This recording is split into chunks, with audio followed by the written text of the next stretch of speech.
for the Seattle Storm. The same five as always. Sue Bird at the point guard position, 12 points, number one in the WNBA at 6 assists per contest. Swin Cash, Tanisha Wright, Lauren Jackson, Camille Little, and Swin Cash, the starting five for the Seattle Storm. For the Chicago Sky, number 3, Dominique Canty, the 5'9" guard out of Alabama, the veteran in her 12th year, averaging 8 points per game. Her backcourt mate, number 11, Gia Perkins, the 5'8" guard out of Texas Tech, 11 points, 2 assists per contest. Number 1 is Tamara Young, the 6'2" forward in her 3rd year out of James Madison at 6 points per game. Number 8, Misty Bass, the 6'3" forward out of Duke. And Sylvia Fowles, Adia, if you're going to stop the Chicago Sky, you've got to stop number 34, 18 points, 10 rebounds, and 3 blocks per game. Not only does she lead the WNBA in blocks, she leads by a block per game. That is how great she is inside on defense. She's a big body, a force inside. You have to just try to limit her touches in the key and push her outside and make her become a face to the basket type player. Jackson and Fowles to tip it up, and we've got an illegal tip. A jump ball violation by Lauren Jackson in Seattle, so it'll be Chicago basketball to start things out. In the road, powder blue, trimmed in gold. Seattle, of course, in their home white. Sylvia Fowles backing in on Camille Little, now faces up, drives baseline strong, and draws the foul by Camille Little. But that's a quick first step there, Adia. You think a big player like that, she's pretty slow, she has to stay inside, but wow, what a first step she has. She has a very fast, very athletic at 6'6", a great body. If you look at her physique, very abnormal for a player like her. That's why she's so unique. There aren't a lot of 6'6" girls with her type of body, with some guns. She's got nice body. And can dunk with ease. Yes, and she does it. She's a teammate of Lauren's overseas in Russia, and she won't be next year. She's actually just signed with Fenerbahce in Turkey, but very athletic and just a force. Sue Bird said it, when she wants to be a beast inside, she is. First free throw is off the mark. Second one made by Sylvia Fowles, and the Sky draw first blood here at Key Arena. Seattle basketball, Sue Bird bringing it up. Pounded by Perkins, now near wing, Swin Cash. Cash checked by Tamara Young. Here's Tanisha Wright up top, going high low to Lauren Jackson. She's doubled immediately. He's got to find somebody to pass it to. She does, to the number 1 three-point shooter in the WNBA. Swin Cash makes it 3-1 Seattle. There's Sylvia Fowles with it. Now to Dominique Canty up top.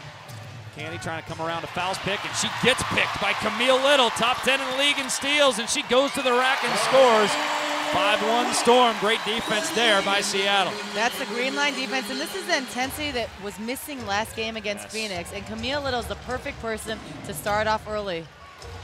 Well, intensity was missed in the last first half against Phoenix, but also the entire game against Chicago. That was as flat as Seattle has been really in the Brian Agler tenure here in 3 years. Their first game against Chicago, and they are not flat right now as Swin Cash blocks the initial offering from Misty Bass, baskets it back, but a shot clock violation. This is a hungry Seattle team, and they're looking for a little bit of revenge, aren't they? They sure are. They have 2 losses this season.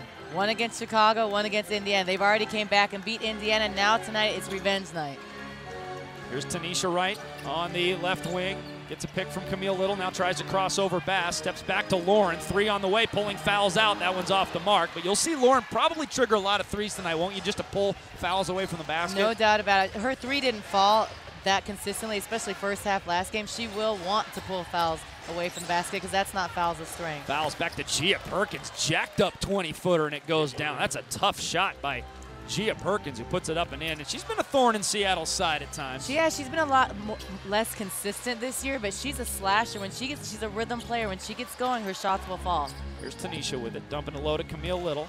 Backing in, one-on-one, great step-through move, and oh, she blows the layup. Tries to get the offensive rebound and couldn't do it. That was a $1 million move and a 5-cent finish right there for Camille Little. Beautiful shot, but I love Camille's aggressiveness. Her offense hasn't been going. She's been in foul trouble lately, but those defensive plays like the steal she got a minute ago, those will get her in the game. And she has to continue to make those aggressive moves to the basket. They'll fall. It will be Seattle basketball, though. Last touch by Chicago. Here's Swin Cash in the post. Left-handed shot. That one's no good. Went to her offhand. Rebound taken down by Bass for Chicago. Dominique Canty, the veteran out of Alabama, with it now. Into the corner, Fowles. going at a double team and throws it away. And maybe that's how you defend Sylvia Fowles, is you make her pass out of a double team. It's certainly not the strength of her game. It isn't her strength. She averages 2.5 turnovers per game, and she's not as agile as Lauren, so you want her to become a passer out, and both teams are doing similar things. Both teams are doubling on their bigs. Brian Agler said pregame that Chicago exposed Seattle's weaknesses. Here's Tanisha Wright trying to throw a pass past Missy Bass. Ball loose on the floor near midcourt, and it is Chicago that ends up with the turnover for Seattle. Turnover number 1. Here is number 1. Tamara Young gets stripped. Sue's got it after a Camille pick, her second steal. Sue goes 3-on-2 and gives it off to Dominique Canty. So another turnover, and then poking it from behind is Tanisha Wright to Sue. It's a turnover fest right now, but Tanisha feeds Swin Cash, and she scores, making it 7-3. Chicago has a lot of athleticism on the wing, so Seattle has to fake a pass to make a pass. Seattle doing a nice job. When they throw the ball away, they stay with it and get it back. With it now is Perkins. Getting a low to Misty Bass. 15-footer on the baseline, in and out. Rebound by a very active Camille Little. She looks very strong and fully recovered from her ankle injury right now. Here's Sue Bird to Lauren, back to Sue. Two-person game. Sue drives baseline, now reverses her tracks. Keeps the dribble on the wing.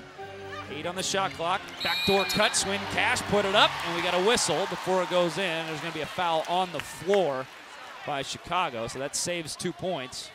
Seattle will have to earn it on the inbounds. Swin Cash is most effective when she looks to get the early post up, or she looks to take advantage inside with the mismatches. She struggles when she doesn't get those baskets, because those kind of baskets get her going offensively. Cash to inbound to Camille. Back to Swin, 10 seconds on the shot clock.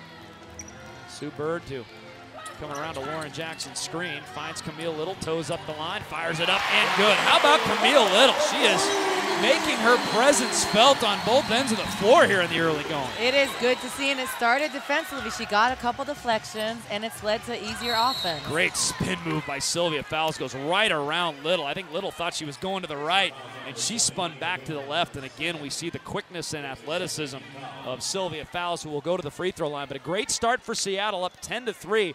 5:58 left to go in the first quarter. And second foul going on Camille Little, though, so that's something to be watched. And that's something Camille Little has struggled with the last few games. She's gotten in foul trouble, and it has taken her out of her game, because as a player, when you're in foul trouble early, you lose aggressiveness, and it becomes mental. You start to get frustrated and start to think too much. Fowles misses the first, so she is just 1 for 3 in the early going from the free throw line. Shea Murphy coming in, just acquired, a free agent. She will replace Tamara Young. A much different Chicago team than from May 27th. True. Bass now in the lineup instead of Crayville, because they need better rebounding, a very poor rebounding team. Then you have Tamara Young in the lineup. Now you have new players on the team. Shea Murphy coming in. Pac-10 girl, Shea Murphy from USC. We like Pac-10 girls. That's right. Dia Barnes being one of them. Free throws split, 10-4, Seattle basketball. Here's Tanisha Wright looking in for Lauren Jackson. Double team comes late. Lauren Jackson fades away, no good. But there's Camille Little. Talk about player of the game honors early here, as Camille Little has got 7 points and 2 rebounds and 2 steals here in the first 5 minutes. It's 12-4 Seattle. Here's Fowles, double team. Kick out, jump shot on the way, up and snuggles home by Dominique Canty. I love the choice to double Fowles outside and make her become a passer and force Chicago into proving that they can make consistent jumpers outside of the lane. Swin has it now near side. Going down low is Tanisha Wright. And we've got a whistle and a reaching foul, a holding foul. It's going to go on Shea Murphy. Hey, Connecticut makes a big trip west for their first encounter with the league-leading Seattle Storm. Thursday night, August 5th at 7:30. With only 4 home games remaining before the Storm's playoff run, Hoops fans will not want to miss. Sue, Lauren, and Swin, bring it. Get your tickets at stormbasketball.com. Swin Cash to inbound things. And we got an offensive foul. Illegal screen on Lauren Jackson. We want to welcome our viewers and listeners across Western Washington, watching us on Kong TV and listening on KKNW 1150, and of course across the nation on NBA TV. It's 12-6, Storm leading the Sky. 4:56 left in the First quarter, Dick Fain and Dia Barnes with you from beautiful Seattle, Washington. Here's Perkins with it. Now another jump shot from Candy. Same spot she hit the last one. This one's off the mark. Last touch by Sylvia Fowles. It'll be Seattle basketball. I don't think Stephen Key liked that call at all. And I think he may have a gripe. There looked like there were 2 Storm players closer than 1 Chicago player to touch that ball last. Well, welcome to Key Arena. That's right. That's right. They've played very well, but they got some breaks here as well. 12-6 our score, 4:44 left to go in the first quarter. Back to Key after this. This is Storm basketball.